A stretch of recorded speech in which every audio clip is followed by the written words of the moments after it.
देशाचे आदरणीय पंतप्रधान नरेंद्र मोदी यांच्या अध्यक्षतेखाली झालेल्या कॅबिनेट बैठकीत मराठी भाषेला अभिजात भाषेचा दर्जा देण्याचा महत्त्वपूर्ण निर्णय घेण्यात आला आहे, जो महाराष्ट्रातील जनतेसाठी अत्यंत अभिमानास्पद आहे।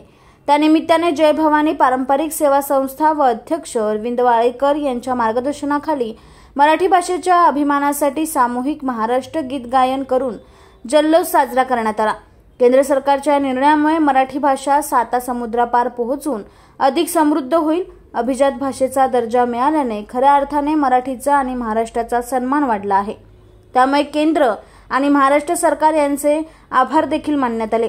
सदर जल्लोष प्रसंगी नगराध्यक्ष विजय पवार, उपनगराध्यक्ष राजेंद्र वाळेकर, युवासेना निरीक्षक कल्याण भिवंडी लोकसभा निखिल वाळेकर, विभाग प्रमुख प्रकाश डावरे, मिलिंद गान, दीपक पवार, प्रमिला डावरे, सुनीता पेटकर, जय भवानी पारंपरिक सेवा संस्थेच्या सर्व पदाधिकारी, सदस्य, कार्यकर्ते व परिसरातील नागरिक मोठ्या संख्येने उपस्थित होते।